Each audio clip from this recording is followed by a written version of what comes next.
Today आज जिस चीज़ के हवाले से अपनी वर्किंग को परफॉर्म करेंगे वो है माइक्रोसॉफ्ट एक्सेल के अंदर किस तरह से हम अपनी वर्किंग को परफॉर्म करके अपना इम्प्लीमेंट कर सकते हैं कैलकुलेशन के एतबार से। Today's lecture is a very important one regarding to our working, so I should expect कि आप पूरी केयर के साथ जो है इस स्क्रीन पे देखेंगे। सबसे पहले स्टार्ट करते हैं, माइक्रोसॉफ्ट एक्सेल ओपन कर लेते हैं। तो ये एक्सेल ओपन कर लिया हमने, मेरे पास माइक्रोसॉफ्ट एक्सेल ओपन हुआ, तो क्लिक करता हूँ। हम यहाँ पर आज एक शीट बनाएंगे जिसके हवाले से हम थोड़ी सी वर्किंग परफॉर्म करेंगे under the very important formula in Microsoft Excel if condition. तो इसके ऊपर हमने किस तरह से वर्किंग करनी है इसके एतबार से अपनी वर्किंग को देखते हैं। So I just go there and enter some data. थोड़ा सा मैं फर्स्ट विड्थ कॉलम रो की विड्थ जो है वो बढ़ा लेता हूँ, हाइट भी बढ़ा लेता हूँ। मैंने फर्स्ट रो की हाइट जो है वो बढ़ा ली है। मैं यहाँ पे एंटर कर देता हूँ जनाब। सबसे पहले सीरियल नंबर दे देते हैं, उसके बाद रोल नंबर ले लेते हैं, उसके बाद है total marks, then we have passing marks and then we have percentage. तो ये मेरा कुछ स्टैंडर्ड सा डाटा है जो मैंने यहाँ पे एंटर कर दिया। Serial number, roll number, total marks और पासिंग मार्क्स जो हैं वो मैंने यहाँ पर एंटर कर दिया। अब थोड़ी सी कैलकुलेशंस की बात करते हैं। पहले एंट्री कर लेता हूँ 1 2 3 4 5 स्टूडेंट्स के रिकॉर्ड हम अपने पास एंटर कर रहे हैं। तो रोल नंबर दे देते हैं, सपोज 101 102 103 104 एंड वी हैव 105।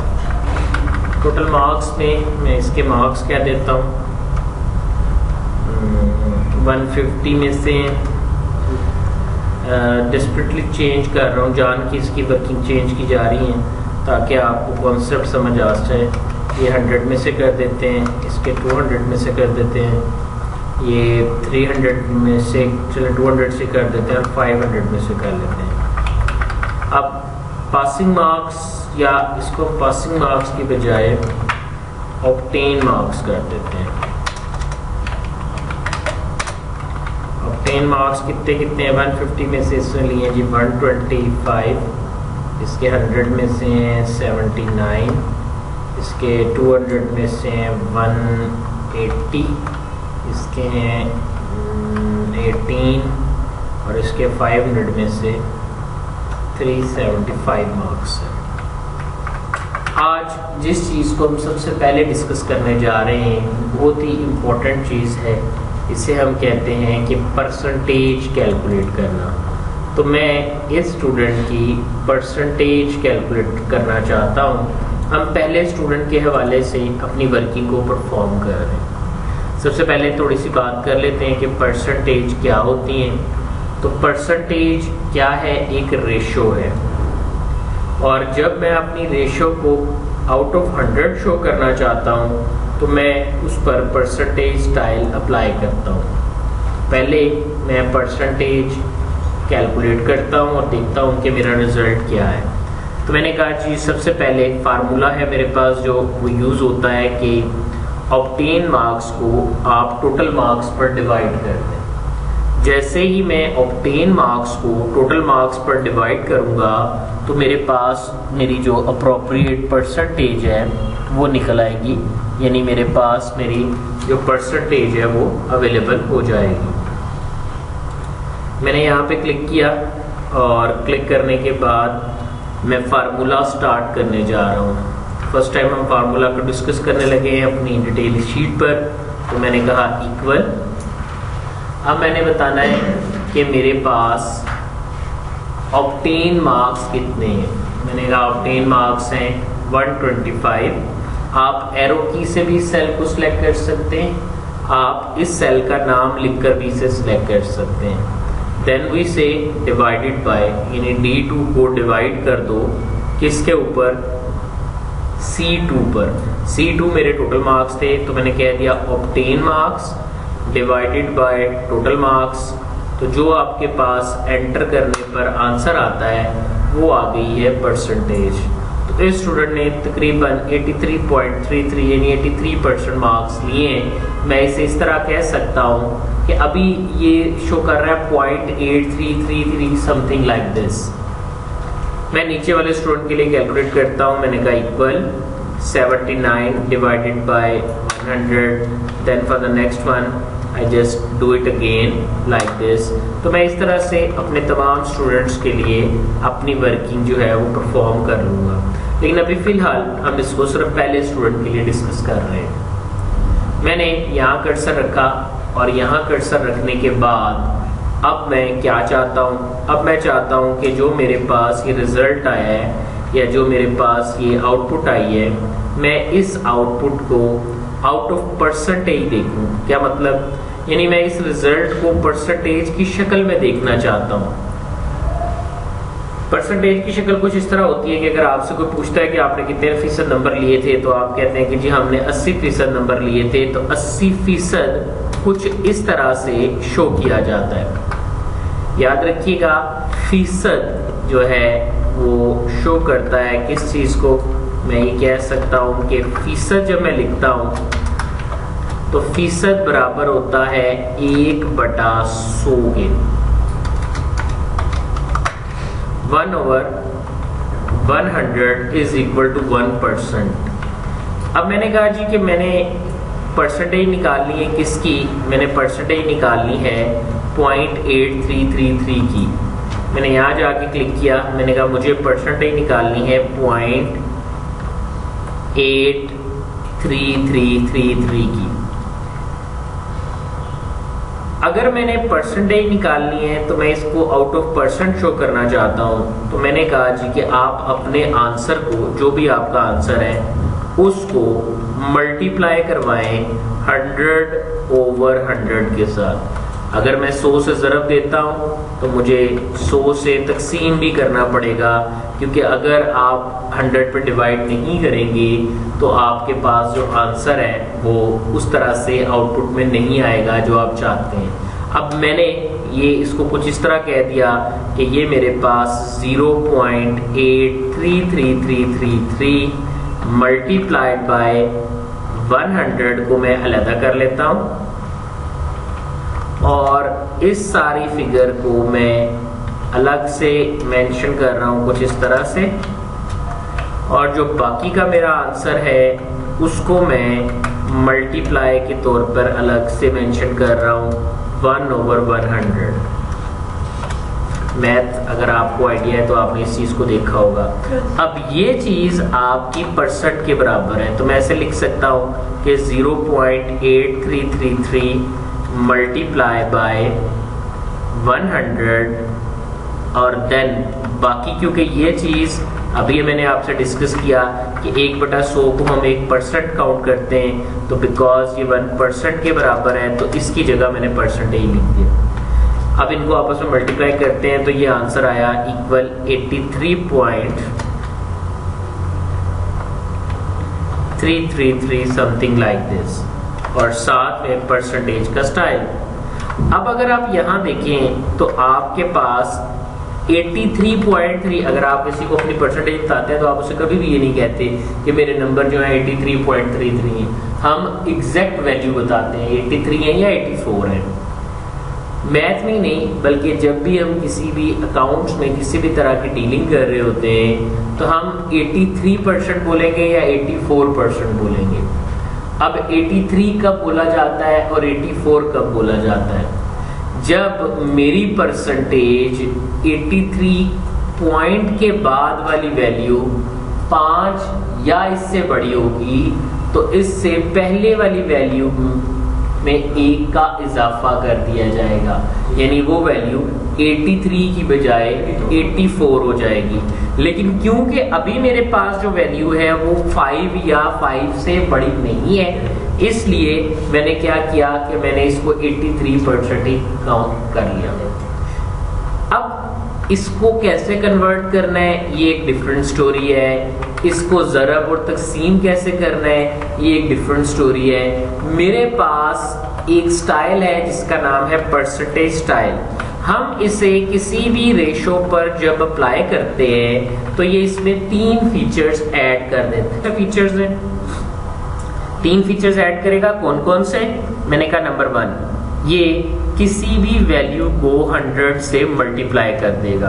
अभी आपने देखा कि मैंने 100 से मल्टीप्लाई किया, लेकिन उसी 1/100 वाले इफेक्ट को खत्म करने के लिए परसेंटेज का स्टाइल आंसर के साथ लगा देगा, जो चीज़ मैंने यहाँ तक आपको बताई। और तीसरी चीज़ क्या करती है कि राउंड कर देती है अप टू 0 डेसिमल। याद रखिएगा जो मैंने अभी टर्म बोली थी कि यहाँ 5 या 5 से बड़ी वैल्यू होगी, इसको जब मैथ की टर्म में कैलकुलेट किया जाएगा तो हम कहेंगे कि इस चीज़ को हम ये कहते हैं कि हमारा जो रिजल्ट है, ये जो हमारी वैल्यू है, उसे हमने राउंड कर दिया है 0 डेसिमल तक। ये कैसे अप्लाई करते हैं या इसकी क्या वर्किंग है, इसको हम अप्लाई करके देखते हैं। और इसकी शॉर्टकट की कंट्रोल प्लस शिफ्ट प्लस 5 है, तो आप control plus shift plus 5 press करके भी परसेंटेज स्टाइल जो है वो अप्लाई कर सकते हैं। कैसे करेंगे? वापस आते हैं अपनी शीट के ऊपर। It's very easy, just go there. इस पर मैंने क्लिक किया, आपको याद होगा कंट्रोल 1 हमने प्रीवियस लेक्चर्स में देखा था। यहाँ पर हमारे पास परसेंटेज की ऑप्शन थी। आप देखें कि आंसर आ रहा है 83.33 और वो पूछ रहा है कि डेसिमल के बाद कितनी वैल्यूज चाहिए। क्योंकि हम अपनी नॉर्मल लाइफ में परसेंटेज के साथ डेसिमल शो नहीं करते हैं तो मैंने यहाँ पे 0 किया। अगर मैं यहाँ पर डेसिमल शो करना चाहता हूँ तो ये मेरी मर्जी है। मैंने जैसे यहाँ पे 0 किया, मैं ओके करता हूँ तो आपकी वैल्यू जो है वो 83% बन गई है। यानी तीनों स्टेप्स हमारे परफॉर्म हो गए हैं। कौन कौन से?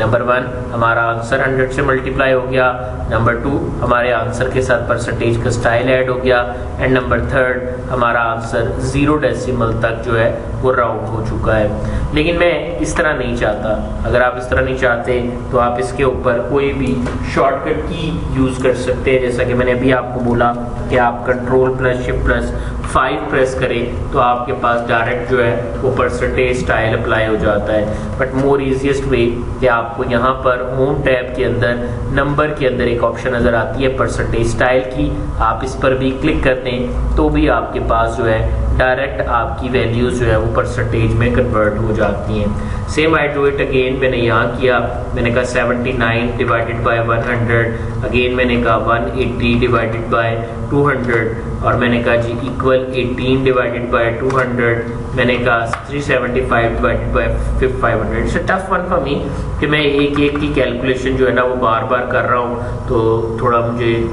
वर्किंग काम करने में डिस्टर्बेंस हो रही है। बट ये प्रॉब्लम इंशाल्लाह आने वाले लेक्चर में जब हम वेरिएबल रेफरेंस और फिक्स रेफरेंस को पढ़ेंगे और किसी तरह एक फार्मूले को ड्रैग किया जाता है इसके ऊपर बात करेंगे तो हम इससे ज़्यादा अच्छे तरीके से देख सकते हैं। मैं इस सारे डाटे के ऊपर परसेंटेज स्टाइल अप्लाई करना चाहता हूँ। अगर मैं इस सारे डाटे के ऊपर परसेंटेज स्टाइल अप्लाई करना चाहता हूँ तो मैंने इस सारे डाटे को सिलेक्ट किया और यहाँ से परसेंटेज स्टाइल के ऊपर क्लिक कर लिया।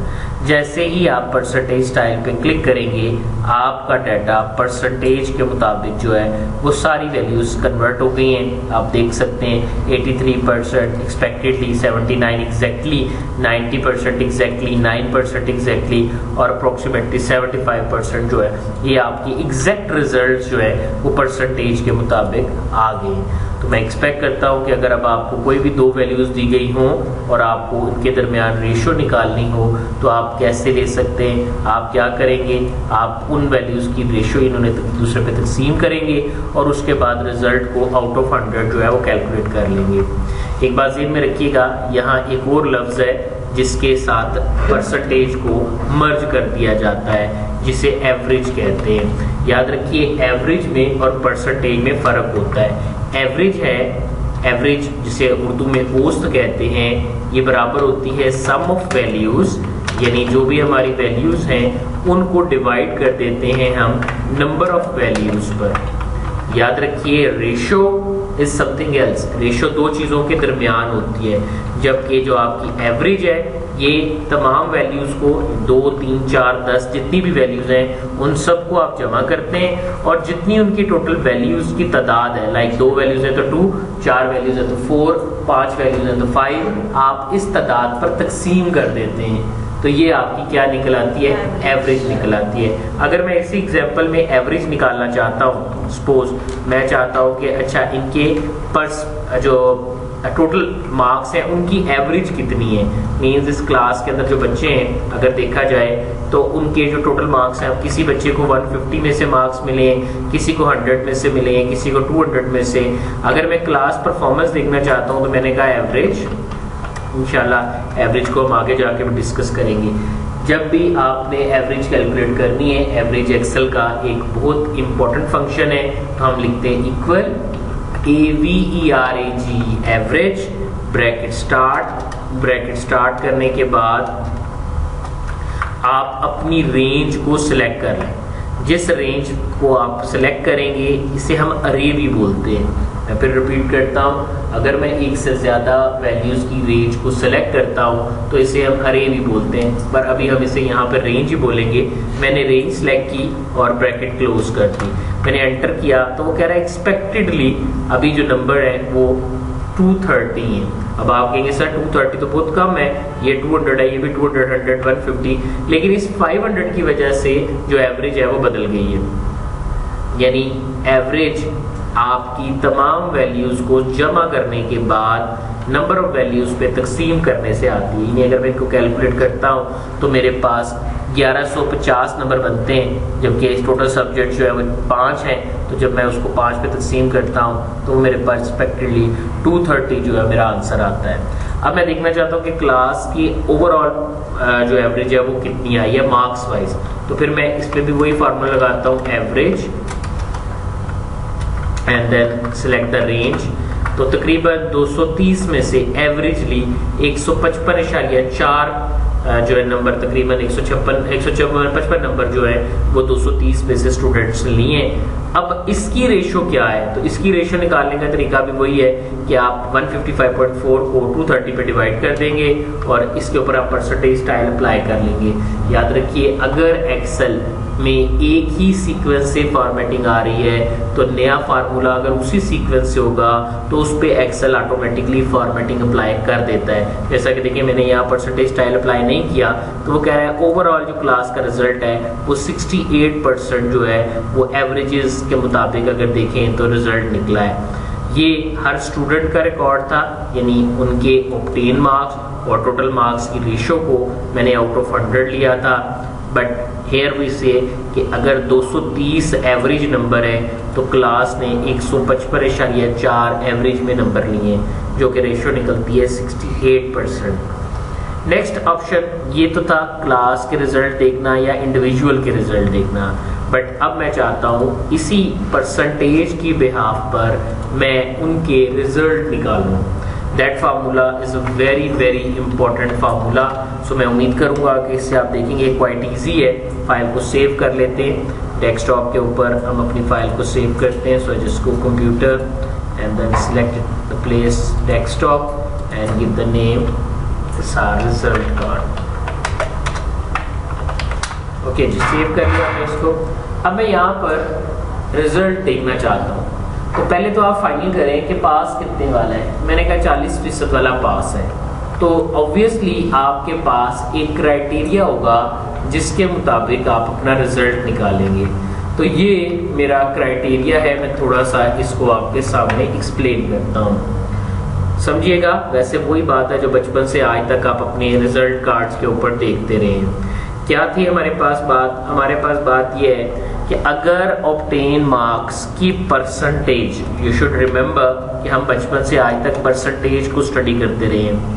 अगर ऑब्टेन मार्क्स की परसेंटेज ज़्यादा है या बराबर है, मैं रिपीट करता हूँ, अगर ऑब्टेन मार्क्स की परसेंटेज ज़्यादा है या बराबर है 40% से, it should be more than or equal to 40%, यानी 40 के बराबर हो तब भी वो पास होगा 50, 60, 70, 80, 90, 100, यहाँ तक कि 100 से ऊपर हो तब भी वो पास होगा। लेकिन 100 से ऊपर इसलिए नहीं हो सकती कि टोटल मार्क्स जो है वो हमेशा ज़्यादा होंगे ऑब्टेन मार्क्स से। तो जो आपकी परसेंटेज का रिजल्ट है वो हमेशा 100% के बराबर आ सकता है, कम आ सकता है, पर बड़ा नहीं आ सकता।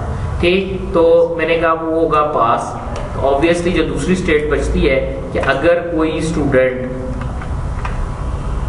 40% से ज्यादा या 40% के बराबर मार्क्स नहीं ले पाया तो वो स्टूडेंट जो है फिर पास नहीं कहलाएगा बल्कि फेल कहलाएगा।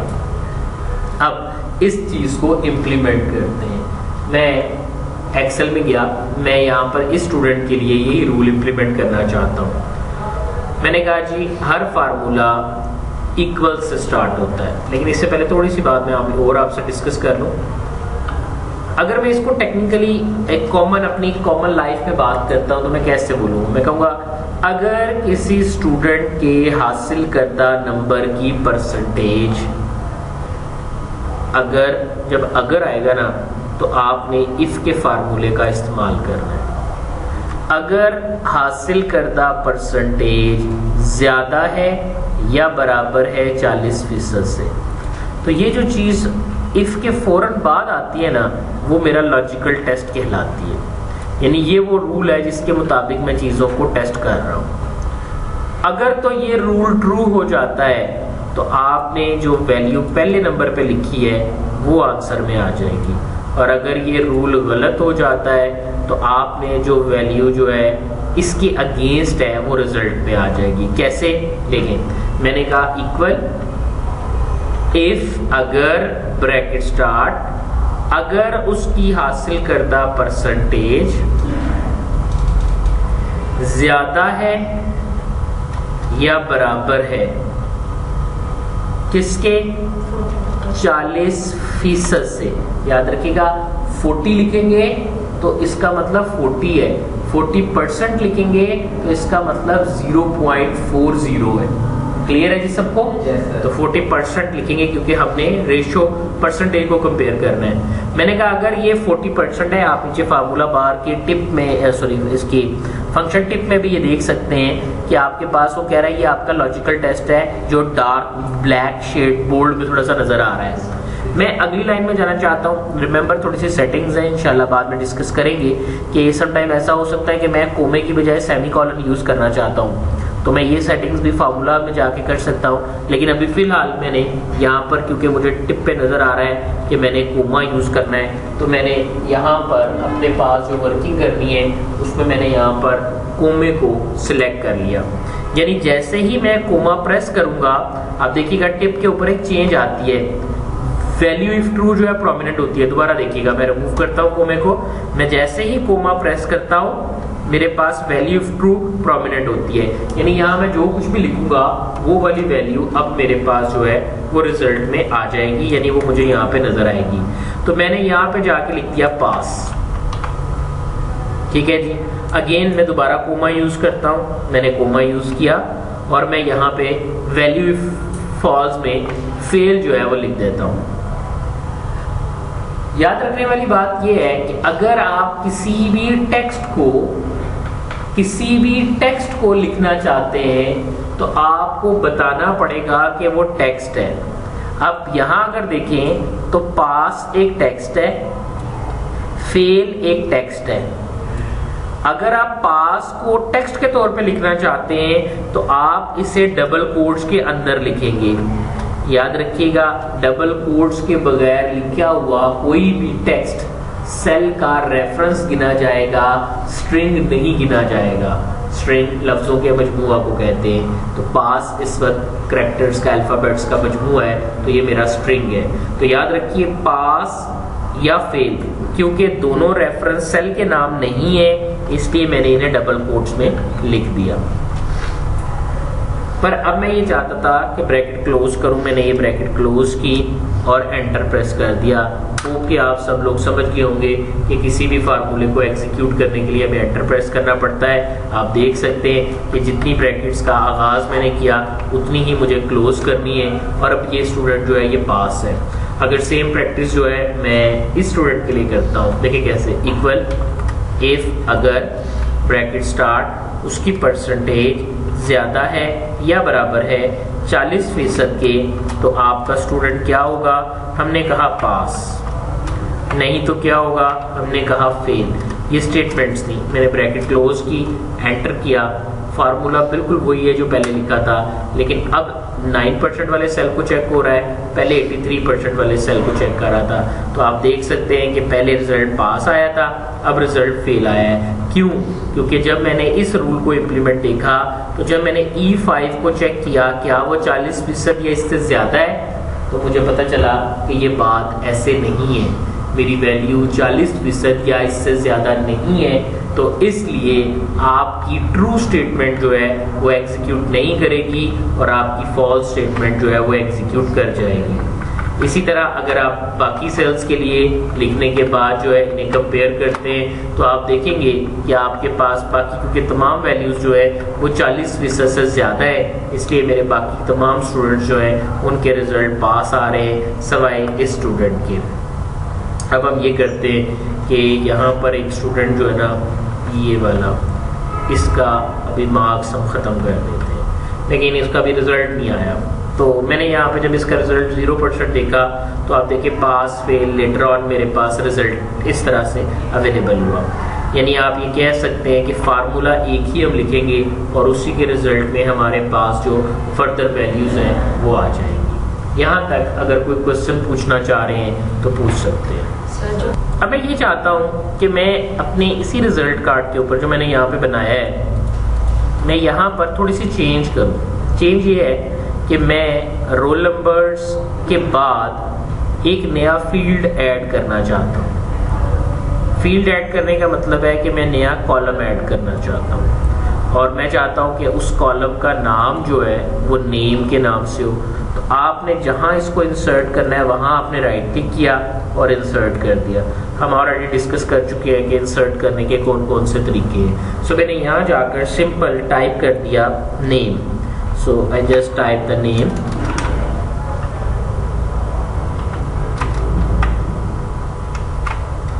मैंने नेम फील्ड टाइप किया।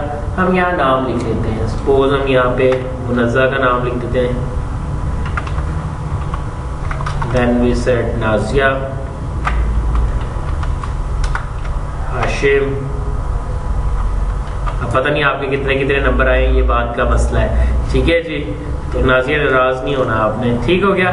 नेक्स्ट हमारे पास है जी, हम कह देते हैं हमजा।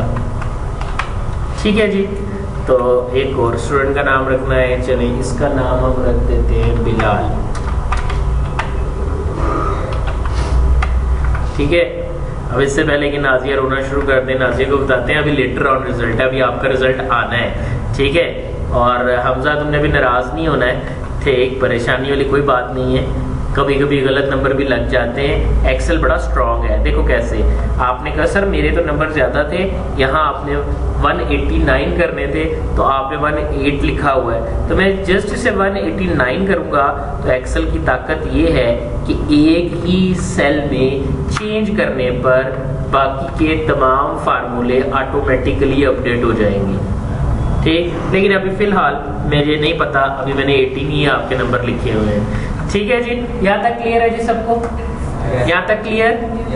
ओके, अब जरा ध्यान से देखना है। मैंने कहा नेम मैंने एंटर कर दिया है, तो रिजल्ट आ रहा है पास फेल, दो ही रिजल्ट हमें मिल रहे हैं। मैं यहाँ ये चाहता हूँ कि थोड़ा सा क्लोज करके आपको दिखाते हैं। मैं यहाँ ये चाहता हूँ, अगर ना मैं चाहता हूँ कि ये टोटल मार्क्स और ऑब्टेन मार्क्स मुझे ना काफ़ी ज़्यादा प्रॉब्लम कर रहे हैं विजन में, कि मुझे नज़र नहीं आ रहा सही। मैं इसको बड़ा करना चाहता हूँ लेकिन मेरे पास यहाँ जगह जो है वो काफ़ी थोड़ी लग रही है, तो मैं ये कैसे करूँगा? आप इस पर राइट क्लिक करें, आप किसी भी वक्त किसी भी कॉलम को हाइड कर सकते हैं। जैसे आप हाइड करेंगे ना ऑफिस 2013 365 के अंदर ऊपर ये इस तरह से पता चलेगा कि आपने इन्हें हाइड किया हुआ है। नाउ अब मैं इसको थोड़ा सा मज़ीद बड़ा कर सकता हूँ, मुझे विजन काफ़ी क्लियर हो गया। यहाँ मैं शो करना चाहता हूँ कि मुनज़्ज़ा जो है वो मेरे पास क्या है, पास है। यानी खाली पास की बजाय मैं लिखना चाहता हूँ कि मुनज़्ज़ा पास है। अब अगर मैं यहाँ भी मुनज़्ज़ा पास लिखूंगा ना, तो नीचे भी फिर मुझे अलहदा से नाजिया लिखना पड़ेगा, हाशिम का नाम लिखना पड़ेगा, हमजा का जिक्र करना पड़ेगा और बिलाल के बारे में भी बताना पड़ेगा।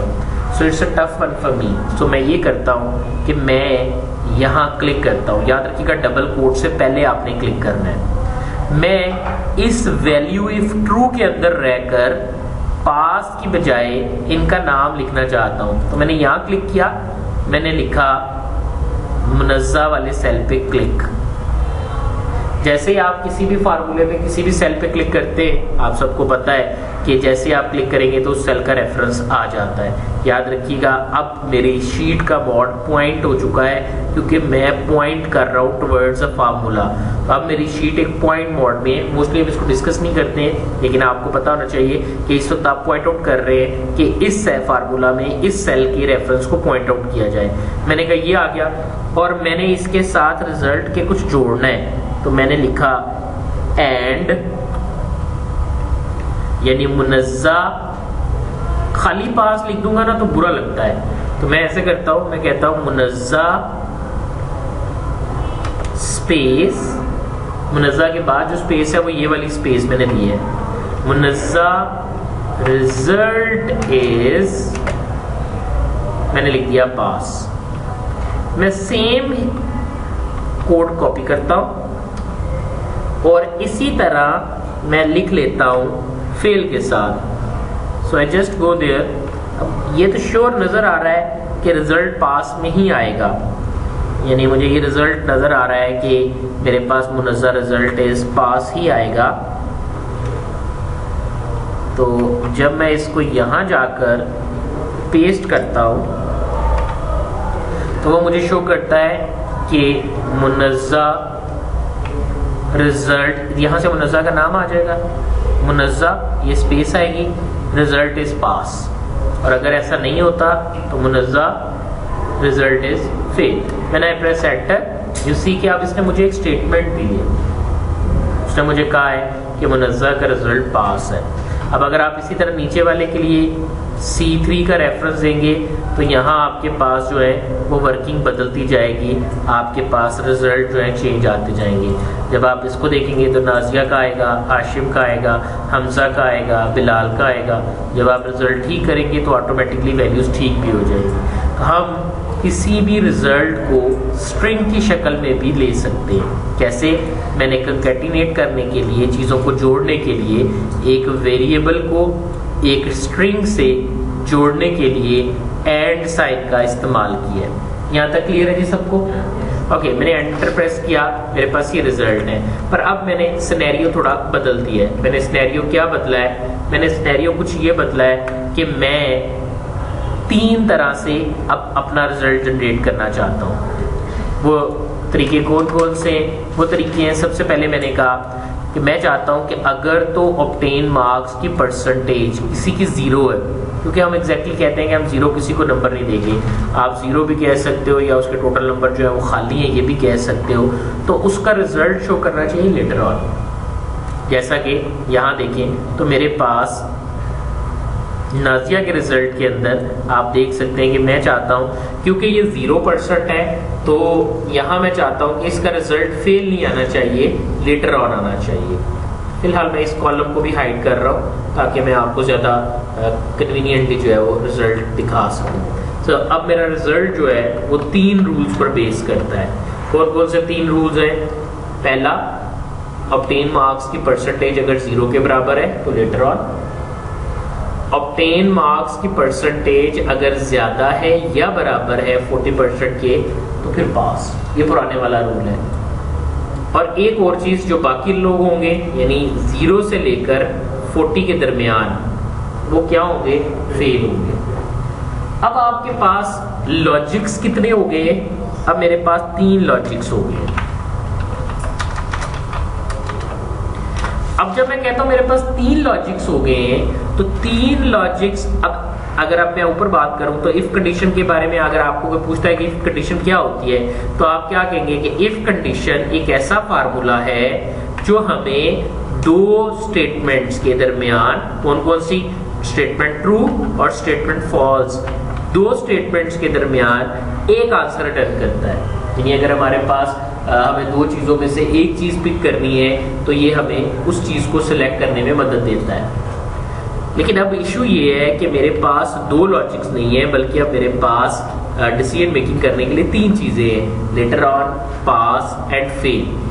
अब ऐसी कौन सी चीज़ होगी कि मैं इसको किस तरह हैंडल करूं? तो इसका तरीका ये है कि अगर आपके पास तीन लॉजिक्स हैं तो आपको इसको हैंडल करने के लिए 3-1 आपको दो इफ का इस्तेमाल करना पड़ेगा। अब अगर कोई पूछे कि कैसे, तो मैं कहूँगा कि पहले तो आप ये करेंगे कि आप पहले तो डील करेंगे पहले दो चीज़ों को। जब ये पहली दो चीज़ें मैं डील कर चुका हूँगा,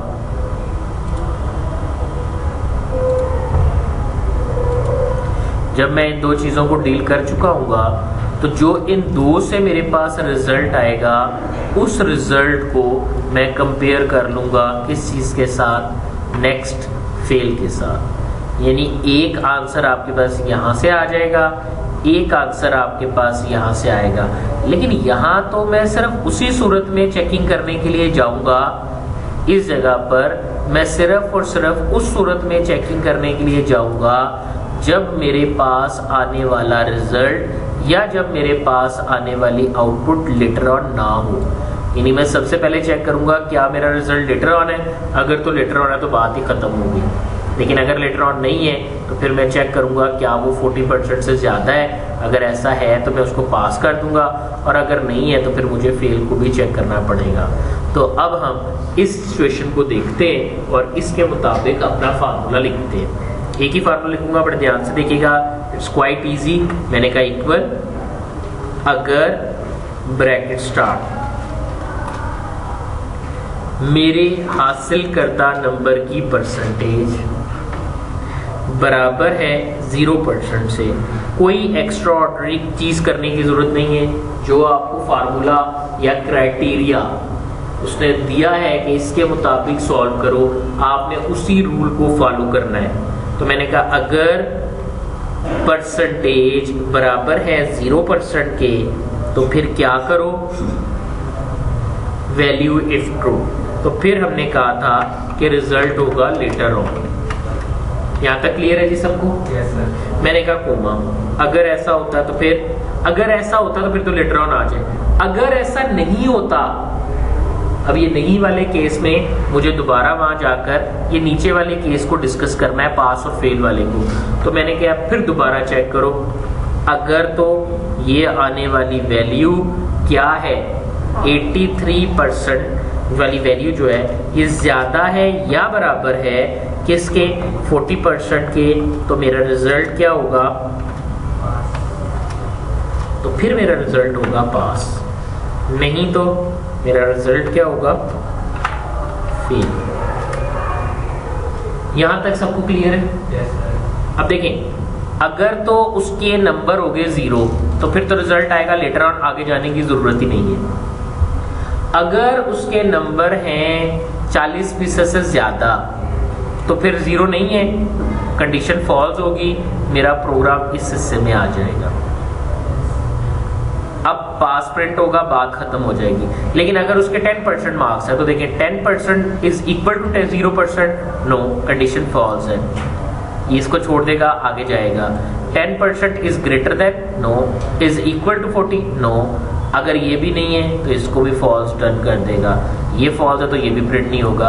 और इन द लास्ट जो आखिरी आपकी वैल्यू फॉल्स स्टेटमेंट बची है वो ऑटोमेटिकली प्रिंट हो जाएगी। बट आपको यहाँ एक चीज़ याद रखने वाली है कि आपने ये जहन में रखना है कि आपने जितनी ब्रैकेटें स्टार्ट की हैं उतनी ब्रैकेटें क्लोज करनी है। So I just start parenthesis here, यहाँ मैंने एक छोटी ब्रैकेट का इस्तेमाल किया है, तो ये 1 और ये 2। मैं यहाँ गया, मैं यहाँ जाकर ब्रैकेट स्टार्ट करता हूँ। जैसे ही मैं स्टार्टिंग ब्रैकेट यानी क्लोजिंग ब्रैकेट अप्लाई करूँगा तो आप देख सकते हैं कि मेरी ये प्रीवियस ब्रैकेट ब्लिंक की है। दोबारा से देखते हैं, यहाँ देखिएगा जी ज़रा, यहाँ पे तो ये मैंने इसको क्लोज किया, ये ब्लिंक की है। इसका मतलब है कि ये वाली इफ का फंक्शन क्लोज हो गया। हमने कहा था जितनी स्टार्ट की उतनी क्लोज करनी है, मैंने 2 स्टार्ट की है तो 2 क्लोज करनी है। और आखिरी क्लोजिंग का कलर जो है वो क्या होना चाहिए, ब्लैक होना चाहिए। तो मैंने यहाँ क्लोज की तो ये इसका कलर क्या होना चाहिए, ब्लैक होना चाहिए। यहाँ तक क्लियर है जी सबको? मैंने यहाँ जाकर एंटर प्रेस कर दिया, मैं जैसे ही यहाँ पे एंटर करूँगा मेरे पास जो है उसका रिजल्ट आ गया। अब इसी तरह की प्रैक्टिसेस जब आप बाकी फार्मूलों के लिए करेंगे यहाँ पर, तो आप देखिए कि आपके पास जैसे ही आप इसके लिए करेंगे तो यहाँ चेक हुआ क्या 0% है लेटर ऑन, तो वो डायरेक्ट लेटर ऑन रिजल्ट दे देगा। जबकि इसके लिए देखें क्या 0% लेटर ऑन है तो ये आ गया, क्या पास है तो ये आ गया, नहीं दोनों नहीं है तो फेल आ गया। मेरा दिल कुछ हमजा के रिजल्ट के लिए नहीं मान रहा, तो मैं हमजा इसका नाम ही चेंज कर देता हूँ। मैं इसका नाम कर देता हूँ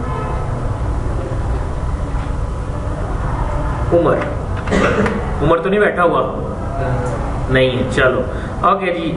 जो नहीं आते वैसे भी वो फेल हो जाते हैं, ठीक। तो हम यहाँ गए, लेकिन अब मैं इस जो अभी मैंने पूरा फार्मूला आपको बताया है, इसको मैं आपको चाहता हूँ कि आप ग्राफिकली इसको वर्कआउट करें। So another very important formula, आप जाएंगे फार्मूला टैब में। आज होम और इंसर्ट के अलावा मैं पहली दफ़ा फार्मूला टैब में आया हूँ। फार्मूला टैब में आपके पास ऑप्शन है कैलकुलेशन में यहाँ आपके पास डिफरेंट ऑप्शंस आ रही हैं जिनको हम बाद में डिस्कस करेंगे।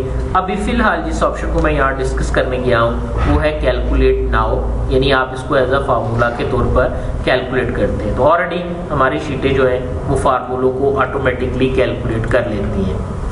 अगर आप अपनी शीट्स को कैलकुलेट करना चाहें तो आप वो भी कर सकते हैं, यानी आपके पास ये ऑप्शन कैलकुलेशन की दरअसल ऑटोमेटिक है, यानी ऑटोमेटिकली परफॉर्म होती है। मैं चाहता हूं कि हर जिस सेल में मैं तब्दीली करूं सिर्फ उसी सेल में ही चेंजिंग नज़र आए, तो फिर आप इसे मैनुअल कर देंगे। अगर आप इसे मैनुअल कर देते हैं तो आपके पास क्या होगा कि आप बाकी एक सेल में, जैसे मैंने यहाँ परसेंटेज चेंज की थी तो उसके बाकी ऑटोमेटिकली चेंज हो गए थे, वो नहीं होंगे, आपको अलग अलग करने पड़ेंगे। और अगर आपने अलग अलग करने तो यहाँ पर आपको फिर अलग अलग एक पे जाकर उसको वैल्यू करना, या किसी शीट को आपने कैलकुलेट करना है तो शिफ्ट F9 या आप प्रेस करके उसको कैलकुलेट करेंगे, पूरी शीट को अपडेट करेंगे। मैं यहाँ देखना चाहता हूँ कि इस फार्मूले का रिजल्ट क्या है, तो मैं इसके ऑडिट मोड में जाता हूँ और यहाँ मैं एवेल्युएट फार्मूला के ऑप्शन है, इस पर क्लिक करता हूँ। बाकी ऑप्शन हम बाद में देखेंगे। फार्मूला के अंदर आपके पास एक बॉक्स खुल गया है जिसके अंदर आपका वही फार्मूला जो अभी आपने डिस्कस किया है वो लिखा हुआ है। यहाँ पर वो कहता है F5 सेल में क्या लिखा हुआ है, तो F5 सेल अगर मैं देखूँ तो उसमें 9% है, तो मैं यहाँ पर इसके अंदर का रिजल्ट देखना चाहता हूँ। मैं F5 में जाना चाहता हूँ। अगर तो आप डायरेक्ट इसे सॉल्व करना चाहते हैं आप एवेल्युएट करेंगे। मैं इसे डायरेक्ट सॉल्व नहीं करना चाहता तो मैं स्टेप इन होता हूँ, इसके अंदर जाता हूँ। मैं इसके अंदर गया तो कह रहा है यहाँ पर जहाँ पर आपके 9% लिखा हुआ है, दरअसल यहाँ पर भी कोई और रिजल्ट्स हैं।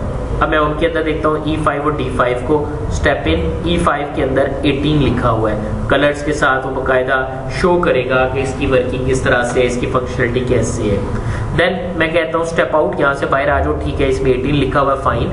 अगले वाले सेल में क्या है, D5 में इसे डायरेक्ट एवेल्युएट कर लेता हूँ, 200 है। मैंने सॉल्व किया तो इसके अंदर 9% लिखा हुआ है। मैंने कहा ठीक है वापस आ जाओ, तो यहाँ ये वापस 9% 0.09 के बराबर होता है, तो ये लिखा गया। मैंने इस परसेंट को एवेल्युएट किया, वो 0 है। क्या ये दोनों बराबर है? नहीं। जब यहाँ फॉल्स आया तो जंप करेगा फॉल्स फंक्शन के ऊपर। फॉल्स में फिर इफ लिखी हुई है, हमने उसको सॉल्व किया, उसका रिजल्ट निकाला, वहाँ भी फॉल्स मिला। पहले फॉल्स तो ये रिजल्ट प्रिंट नहीं होगा, नॉट अलाउड।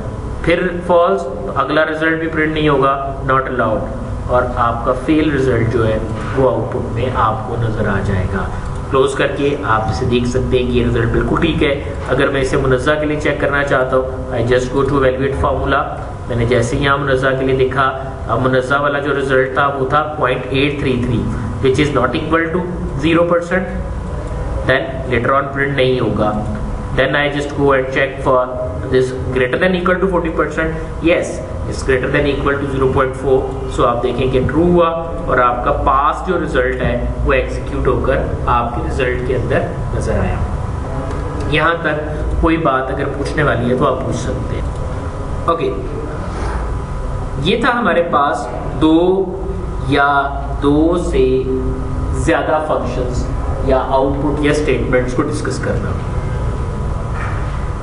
अब जो फार्मूला हम देखने लगे हैं या जो क्राइटेरिया हमारे सामने होगा वो बहुत ही इंपॉर्टेंट क्राइटेरिया है गवर्नमेंट जॉब के लिए। ये बहुत ही इंपॉर्टेंट है और मोस्टली टेस्ट वगैरह में इसी के बारे में पूछा जाता है। मैंने यहाँ क्लिक किया, मैं यहाँ निकालना चाहता हूँ, रिजल्ट नहीं है मैं निकालना चाहता, मैं यहाँ ग्रेड निकालना चाहता हूँ। मैंने यहाँ पे ग्रेड लिख दिया। अब ग्रेड के लिए पहले आपको क्राइटेरिया पता होना चाहिए कि वो कौन सा क्राइटेरिया जिसे आप फॉलो करने जा रहे हैं। तो हमारे पास जो ग्रेडिंग के लिए क्राइटेरिया फॉलो किया जाता है वो कुछ जो है इस तरह से है कि हमारे पास सबसे पहले हम लॉजिकल टेस्ट को देखते हैं। हमारे पास अब हम निकालना चाहते हैं ग्रेड्स, तो सबसे पहली ऑप्शन हमारे पास आती है लॉजिकल टेस्ट, और लॉजिकल टेस्ट के अंदर हमने करनी है ग्रेडिंग। तो मैंने कहा लॉजिकल टेस्ट में ग्रेडिंग कैसे करनी है या लॉजिकल टेस्ट पे हमने वर्किंग कैसे करनी है, इसके ऊपर बात करने लगे। अभी हमने कहा था कि अगर हमारे पास जो है वो लॉजिक्स जो हैं वो 3 होंगे तो हमारी जो वर्किंग होगी वो भी उसके मुताबिक होगी। लेटर ऑन पास फेल हमने अभी देखा कि हमारे पास वर्कआउट में आ रहा था, अगर 3 लॉजिक थे तो 2 इफ लगेंगी। अब ज़रा देखते हैं कि हमारे पास लॉजिक कितने हैं। ये आप अपने मैट्रिक के रिजल्ट कार्ड की बैक साइड पे भी फार्मूला देख सकते हैं। यहाँ वो कहता है कि अगर मेरे ऑब्टेन मार्क्स की परसेंटेज 90% से ज़्यादा है तो ग्रेड होगा A+। सिंपल रूल है, अगर किसी भी स्टूडेंट के हासिल करदा नंबर की परसेंटेज 90% से ज़्यादा है तो मैंने कह दिया कि उसका ग्रेड A+ होगा। लेकिन बात नहीं ख़त्म नहीं हुई है क्योंकि अभी कुछ चीज़ें हो रही हैं। पहले हम इस लॉजिक को ज़रा डिटेल में देखते हैं कि इसका मीनिंग क्या है। मैं यहाँ गया, मैंने यहाँ जाकर इसको पेस्ट कर देते हैं या थोड़ा सा इसको एक्सप्लेन करता हूँ तो उम्मीद करेंगे कि आपको ये पिक हो जाएगा। इस लाइन का मतलब क्या है, बेसिकली यहाँ अगर आप देखें तो मेरी कैलकुलेटेड वैल्यू जो है वो दरमियान में है, यानी ऑब्टेन मार्क्स दरमियान में। जब आपकी कैलकुलेटेड वैल्यू या स्ट्रिंग वैल्यू दरमियान में होती है तो आप क्या करते हैं, आप इसके दोनों तरफ स्टेटमेंट्स को पढ़ते हैं। कैसे? एक इस तरह से और एक इस तरह से। यानी मैं इन स्टेटमेंट्स को कैसे पढ़ूंगा, मैं इसे पढ़ूंगा अगर ऑब्टेन मार्क्स 80% से ज्यादा है, यानी अलग से अगर लिखूं तो ऑब्टेन मार्क्स की परसेंटेज अगर ज्यादा है 80% से, इसमें कौन कौन से आएंगे 80 से ज्यादा। अगर मैं जनरल बात करूं 81, 82, 83, 84, 85, 86, 87 चलता जाएगा, 88, 89, 90, 100, 10,000 वट जो भी है। अगर मैं सिर्फ इतनी स्टेटमेंट की बात करूं तो इसका मतलब है 80% से ज्यादा। लेकिन अगर मैं इसकी बात करूं तो इसका क्या मतलब है, अब जरा पहले इंडिविजुअली इसकी बात करते हैं। इसका मतलब है कि 90% ज्यादा है या बराबर है 80% के। अब इसी चीज को मैं ऐसे लिख सकता हूं, मैं यहां से ऑब्टेन मार्क्स की परसेंटेज को उठाता हूं और इसको मैं इस साइड पे ले जाता हूं और यहां से 90% को उठाता हूं और मैं इसको उठाकर इधर ले आता हूं। अब देखें, अगर अब ये जो साइन है ना ये आपका उल्ट जाएगा। थोड़ा सा इस साइन की बात कर लेते हैं कि यहाँ पर अगर आपका जो फेस है, इस सिंबल के फेस जो है, जिस साइड पे बंद होगा वो छोटी साइड है और जिस साइड पे खुला होगा वो बड़ी साइड है। तो इसको मैं कैसे पढ़ूंगा, अगर ऑब्टेन मार्क्स, पहले आपने क्या पढ़ा था कि 90% बड़े हैं या बराबर हैं ऑब्टेन मार्क्स से, तो अगर नीचे भी ऐसे पढ़े 90% बराबर हैं या बड़े हैं ऑब्टेन मार्क्स से, बात वही है, लेकिन सिर्फ मैंने डायरेक्शन बदली है तो मुझे ऑपरेटर बदलना पड़ा है। तो मैंने यहाँ पर ऑपरेटर को लेस कर दिया ग्रेटर देन की बजाय। याद रखिए हम इंग्लिश के अंदर लेफ्ट साइड से राइट की तरफ पढ़ते हैं, तो मैं पढ़ूंगा अगर ऑब्टेन मार्क्स कम है 90% से, यानी अब मेरा एक रूल जो हुआ वो ये हुआ कि मेरे ऑब्टेन मार्क्स जो हैं वो 90% से क्या हैं, वो 90% से कम हैं। जबकि दूसरा रूल क्या हुआ कि अगर मेरे ऑब्टेन मार्क्स की परसेंटेज ज्यादा है 80% से, यानी दो बातें हैं, एक 90% से कम या बराबर, जबकि दूसरी 90% से ज्यादा। तो मैं अगर जनरल टर्म में ये बोलूं कि ये 81 से स्टार्ट होगा, 81, 82, 83, 84, 85, 86, 87, 88, 89, क्या 90 होगा? यस क्यों? क्योंकि यहाँ आप देख सकते हैं कि यहाँ इक्वल भी है, तो मैंने यहाँ कह दिया 90। अगर यहाँ इक्वल होता तो फिर मैं यहाँ 80 से स्टार्ट करता। क्लियर है जी सबको? अब याद रखिएगा डाटा दो तरह का होता है, मार्क्स कंटिन्यूअस होते हैं क्योंकि ये हर दरमियानी पॉसिबल रेंज को चेक करेंगे, तो ये तकरीबन आप कह सकते हैं कि 80 से थोड़ा सा अबव, जबकि 90 तक। क्लियर है जी सबको? अभी इस लॉजिक को मैंने यहाँ पर जब एक्सप्लेन किया तो मैंने कुछ इस तरह कहा कि अगर मेरे हासिल करदा नंबर 90% से ज्यादा या बराबर हो और 80 से ज्यादा हो, सॉरी 90 से कम ऑब्टेन मार्क्स, 90 से कम या बराबर 90% के, या 80 से ज्यादा, तो ग्रेड होगा ए। सेम वर्किंग मैंने कहा जी 70 से 80 तक के दरमियान बी, 60 से 70 के दरमियान सी, 60 से 50 के दरमियान डी, 50 से 40 के दरमियान ई। यहाँ पर एक चेंज चीज देखिएगा कि यहाँ एक लॉजिकल चीज आई है कि अगर 40 बी आ जाए तो भी ग्रेड ई होगा, जबकि लास्ट कैटेगरी के लिए मैंने कह दिया कि अगर कोई भी और पॉसिबिलिटी आती है तो उसके लिए हमारा रिजल्ट जो है वो फेल होगा या एफ ग्रेड आपके पास आउटपुट में आएगा। अब एक स्टूडेंट कहता है कि सर यहाँ पर जो रिक्वायरमेंट्स हैं वो क्या इतने लॉजिक के अलावा भी हो सकती हैं? मैंने कहा जी हाँ बिल्कुल, ये क्राइटेरिया डिपेंड करेगा कि आपको आपकी ऑर्गेनाइजेशन ने को किस क्राइटेरिया के मुताबिक कैलकुलेशन करने के लिए कहा है।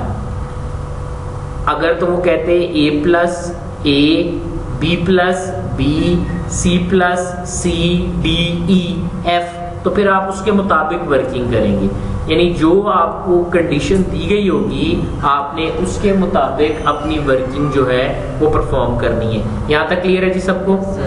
ओके, अब इसी रूल के मुताबिक मैं यहाँ अपना फार्मूला जो है वो अपडेट करता हूँ। देखिए कैसे, मैंने यहाँ पर परसेंटेज देख ली हुई है, ऑब्वियसली मार्क्स की परसेंटेज आ रही है। अब मैंने यहाँ पर ग्रेड निकालना है। ग्रेड निकालने के लिए मैंने कहा इक्वल इफ, अगर तो ब्रैकेट स्टार्ट, अगर तो परसेंटेज वाला सेल, देखिए मैं अपने से कुछ नहीं कर रहा, मैं यहां से देख रहा हूं, अगर परसेंटेज वाला सेल ज्यादा है 90% से, क्या है? परसेंटेज वाला सेल ज्यादा है 90% से, तो फिर क्या होगा? कोमा। तो फिर ये होगा, अगर ये 90% से ज्यादा है तो फिर ग्रेड कर दो A प्लस। जो चीज डबल कोट के दरमियान लिखी जाएगी वो स्ट्रिंग के तौर पर डील की जाएगी, तो ग्रेड क्या हो गया? A plus. ये तो सिंपल सी बात थी।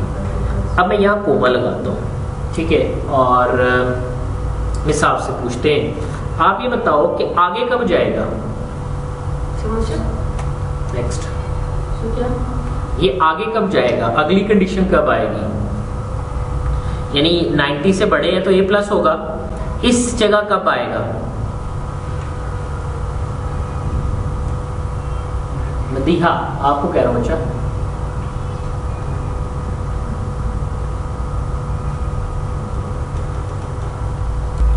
मैं यहां पे एंटर कर रहा हूं,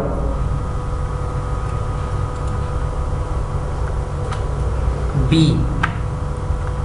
मदीहा आपने मुझे बताना है कि बी कब आएगा? सर अगर 80 आए, या अगर 85 आए तो फिर? तो क्या 85 आए तो फिर? सर तो फिर भी बी होगा। अगर 89 आए तो फिर? सर 89 आए तो बी। देखिए कैसे, अगर तो 90 से ज्यादा है ना तो फिर A प्लस आना है। 90 अगर 90 हो तो फिर भी बी आएगा। क्यों? क्योंकि फिर भी वो फॉल्स में चला जाएगा ना, भाई फिर भी फॉल्स में चल जाएगा। क्लियर है ये बात सबको? अब इसका मतलब है कि अगर तो 90 से ज्यादा है, ध्यान से देखिएगा, बड़ी इंपॉर्टेंट बात है, अगर 90 से ज्यादा है तो A प्लस, 90 से कम है या बराबर है तो फिर भी आएगा ना, 90 से कम है या बराबर है। अब जरा यहां देखिए, 90 से कम है या बराबर है, तो ये वाली कंडीशन वही नहीं है जो मैं अभी बोल रहा हूं। इसका मतलब है ये कंडीशन तो ऑटोमेटिकली फुलफिल हो गई है। ठीक है जी, क्लियर है सबको? जबकि दूसरी कंडीशन देखें ग्रेड 80 वाली, वो मैं अब लिखूंगा, तो उसके लिए मुझे दोबारा से क्या करना है, मैं इसको मिटा देता हूं क्योंकि अभी और कंडीशंस बाकी हैं और लॉजिक बाकी हैं, तो मुझे फिर इफ लगानी पड़ेगी। इफ अगर परसेंटेज ज्यादा है किससे, 80 से। अब ये वो जो दूसरे वाला हमने हिस्सा निकाला था ना, उसकी मैंने बात की है। अगर ये ज्यादा है 80% से तो फिर क्या होगा, ए। अब फिर उसी रूल के मुताबिक जब 80 से कम या बराबर होगा तो फिर अगले बाकी वाली कंडीशन, लेकिन क्योंकि अभी उसके लिए भी लॉजिक है तो मैं लिख रहा हूं, मैंने कहा इफ अगर ये वाला सेल क्या है, बड़ा है। अब 80 के बाद आएगा 70% से। ऐसा है कि मैं आप लिखता जाऊंगा, आपने मुझे बताना है कि मैंने क्या गलती की, लेकिन जब मैं लिख लूंगा उसके बाद।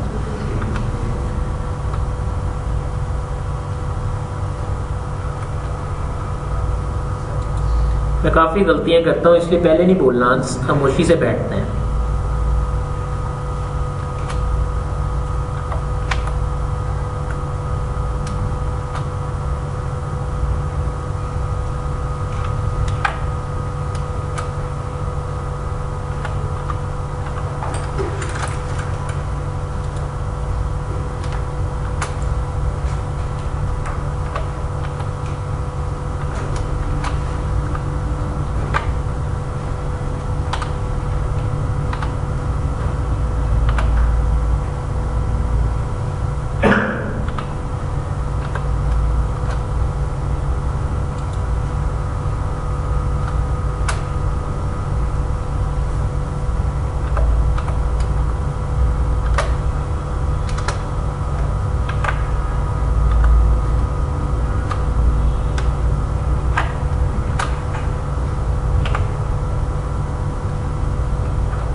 जी, कितने लोग हैं जो कहते हैं ये फार्मूला ठीक है? कोई नहीं मेरे साथ, चले कोई बात नहीं। मैंने कहा जी यहां तक जो कहते हैं गलत है तो वो बता सकते हैं, ठीक है। जो कहते हैं यहां तक गलती है, यहां तक भी ठीक है। अब इसके लिए हमने लॉजिक नहीं लिखा, ओहो लॉजिक मिस कर गया। मैंने कहा कोमा क्या जी, डबल कोट्स में बी, देन आगे कोई गलती, समटाइम ऐसा होता है लिखते हुए ना हम मिसिंग कर देते हैं। आए आपने यहाँ पे लिखा, आगे 60, याद रखें 60 इज एग्जैक्टली इक्वल टू 60, जबकि 60% का मतलब है 60 डिवाइडेड बाय 100.6। ठीक है जी, तो परसेंट हम क्योंकि परसेंट से कंपेयर करते हैं तो मैंने परसेंट लगाया, देन बी के बाद सी, फिर 50%, तो ये D, then if greater than equal to 40%, then E, then again double quotes F के लिए। अब आपने जितनी ब्रैकेटें ओपन की हैं, देखें पहले ये वाली ब्रैकेट ब्लिंक करेगी, एक ये ब्लिंक नहीं की, इसका मतलब है कि यहाँ कोई गड़बड़ हो गई है। अब मैंने यहाँ ऐसी क्या गड़बड़ की है कि मेरे पास एरर आ रहा है। ज़रा गौर से देखिएगा, ये वो गलती है जो अक्सर लैब में स्टूडेंट करते हैं, वो डबल कोट्स लगाने की बजाय 2 सिंगल कोट लगा देते हैं। तो आपने ये ज़हन में रखना है कि मैंने कहीं आपको नहीं कहा कि आपने स्ट्रिंग के लिए सिंगल कोट लगाने, आपने स्ट्रिंग के लिए डबल कोट्स लगाने हैं। ठीक है जी, अब देखिए जैसे मैंने डबल कोट्स लगाए हैं ऑटोमेटिकली आपके सेल रेफरेंस कलर्स में आ गए हैं। तो इस सिंबल के मेरे पास फार्मूला ठीक है। अब मैं ब्रैकेटें क्लोज करता हूँ, ब्रैकेटें ब्लिंक कर रही हैं, ये देखिएगा, अब ये देखिएगा, अब ये देखिएगा, अब ये देखिएगा। मॉनिटर आपका या एलसीडी या आपकी स्क्रीन जो है वो कलर्ड होनी चाहिए, तब आपको ये कलर नज़र आएंगी और आखिरी ब्रैकेट का कलर आपको ब्लैक नज़र आएगा। जब मैंने उसके बाद एंटर किया तो मेरे पास रिजल्ट ए आ गया। कितने लोग हैं जो कहते हैं कि इसमें भी गलती है?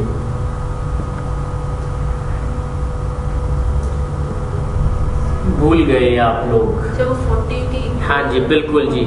यहाँ पर मैंने अभी आपको एक बात कही थी कि बाकियों के साथ इक्वल नहीं है, लेकिन 40 वाले का ग्रेड भी ई है। अगर मेरे फार्मूले को देखें तो यहाँ पर अगर मैं 40 वाला जो है उसका ग्रेड भी एफ हो गया है, तो इसका मतलब ये हुआ कि मुझे यहाँ पर इक्वल वाली जो कंडीशन है उसको यहाँ पे फुलफिल करना है। तो 40 के साथ यहाँ इक्वल है, अब आप एंटर करें, ये ग्रेड आ गया। इसी तरह आप दूसरे के लिए लिखेंगे, तीसरे के लिए लिखेंगे और बाकी तमाम के लिए जो है वो यही फार्मूला जो है वो आप एग्जीक्यूट करेंगे, तो आपके पास ये बाकी की जो रिजल्ट्स हैं वो भी आ जाएंगे। यहाँ तक अगर कोई बात पूछने वाली है तो आप पूछ सकते हैं। सर हर एक ग्रेड के लिए वो फार्मूला लिखेंगे? हाँ जी, अभी फिलहाल मैंने यही कहा है कि आपने हर ग्रेड के लिए भी अलग अलग फार्मूला लिखना है, क्योंकि अभी मैं आपको प्रैक्टिस करवाना चाहता हूँ। जब आपकी इसकी प्रैक्टिस हो जाएगी तो अभी आपने देखा मैंने सिर्फ एक कोई शॉर्टकट की यूज़ किया है या कुछ किया है, तो मेरे पास ऑटोमेटिकली फार्मूले लिखे आ गए। नेक्स्ट लेक्चर में इंशाल्लाह इसको भी हम डिटेल में देखेंगे कि ये कब और क्या किया है, तो मेरे पास फार्मूले खुद ब खुद कैसे आ गए हैं। बट मैं चाहता हूँ कि आप हर सेल में फार्मूला खुद लिखें, खुद उसकी प्रैक्टिस करें। 2, 3, 4, 5 दफ़ा जब आप खुद लिखेंगे तो ये आपके लिए यूज्ड हो जाएगा। And remember this is the most important formula in Excel, कि अगर किसी भी स्टूडेंट का ग्रेड A+ है तो उसके रिमार्क्स होंगे एक्सेप्शनल।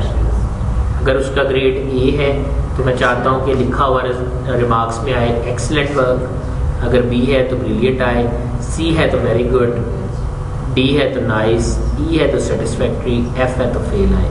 यानी मैं ये ग्रेड अब अपने रिजल्ट के अंदर चाहता हूँ, या मैं इन ग्रेड्स को अपनी रिजल्टेंट वैल्यू में देखना चाहता हूँ।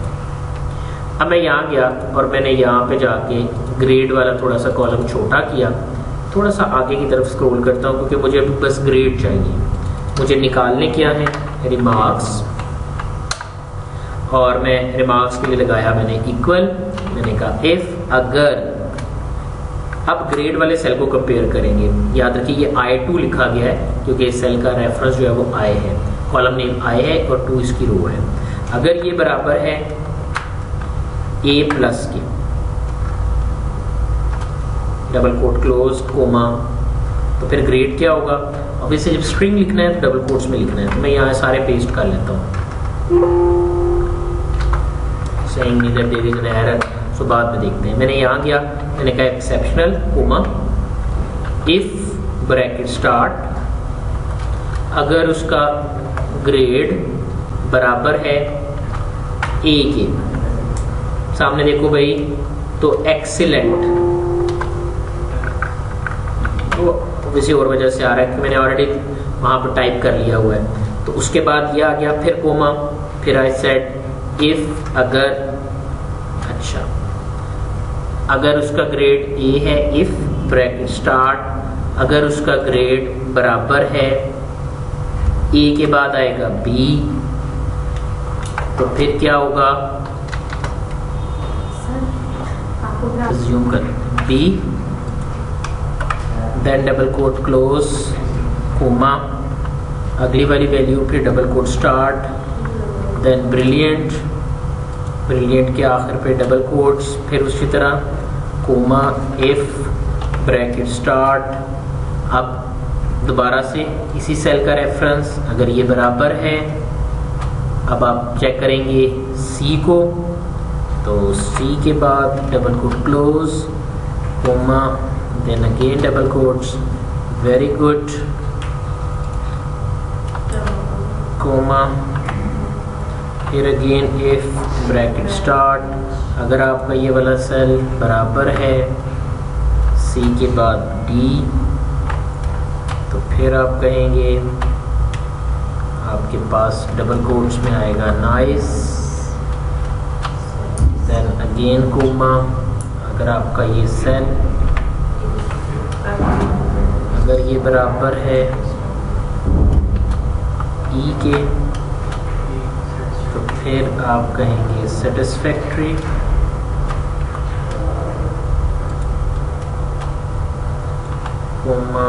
अदरवाइज। अब देखें एफ के लिए ना आपको लिखने की ज़रूरत नहीं है, एफ के लिए हम डायरेक्ट फेल कह देते हैं क्योंकि आखिरी जितनी भी पॉसिबिलिटीज होंगी इसके अलावा उन सब के लिए रिजल्ट फेल होगा। आखिरी कलर ब्लैक ब्रैकेट का एंटर करेंगे, आपके रिजल्ट्स आ जाएंगे और आप इसको इस तरह से अपने पास इम्प्लीमेंट देख सकते हैं। तो हम बार बार ये फार्मूला लिख के आपने इसकी भी प्रैक्टिस करनी है। इसी तरह से आप एक और रिजल्ट आउट करेंगे और वो क्या है, वो है रिमार्क्स प्लस सॉरी कमेंट्स। और कमेंट्स कुछ आप इस तरह से देंगे का कमेंट्स आपके कुछ हैं, अगर ग्रेड ए प्लस है तो very well done, keep it up. अगर ग्रेड ए है well done, keep it good work going. अगर बी है well done, make it better. C है try to get the good one. D है more work needed, क्योंकि जैसे जैसे grade बढ़ता जा रहा है आपके जो कमेंट्स है उसमें फ़र्क आता जाएगा। देन ई है more hard work needed. F है तो it's parent day to check the child performance. तो ये आपने अपनी वर्किंग जो है आपने कमेंट्स के फार्मूले में जो है वो परफॉर्म करनी है और मैं उम्मीद करता हूँ कि इसे आप अच्छे तरीके से डील कर लेंगे। अब अगर आप देखें तो आपके पास एक रिज़ल्ट कार्ड जो है वो इस्टेब्लिश हो चुका है, जिसके मुताबिक कुछ ये वर्किंग इस तरह से आती है। रोल नंबर आ गए, उसके नेम आ गए, इनके नेम के बाद हमारे पास टोटल मार्क्स आ गए, मार्क्स ऑब्टेन आ गए, परसेंटेजेस आ गई, रिज़ल्ट आ गए, रिज़ल्ट डिटेल्ड में आ गए, इसको भी हाइड कर देते हैं, ग्रेड आ गए, रिमार्क्स आ गए और कमेंट्स आ गए। तो मैं चाहता हूँ कि नेक्स्ट लेक्चर से पहले आप यहाँ तक जो वर्किंग है इसे अच्छी तरह प्रिपेयर कर लें। That's a very very important working. और मैं उम्मीद करता हूँ कि अगर आपको ये फार्मूला पिक हो जाए तो फ्यूचर में किसी भी दूसरी लैंग्वेज में इफ़ कंडीशन को सॉल्व करते हुए आपको प्रॉब्लम नहीं आएगी। सो आई शुड एक्सपेक्ट कि आप इसे अच्छे तरीके से परफॉर्म कर लें। सो 5 फार्मूले बन रहे हैं ना यहाँ पे, एक परसेंटेज का, रिजल्ट का, ग्रेड का, रिमार्क और कमेंट्स। बेसिकली फार्मूले दो हैं, एक आपका रेशियो है, दूसरा परसेंटेज स्टाइल है, जबकि सेकंड फार्मूला जो है वो आपका इफ कंडीशन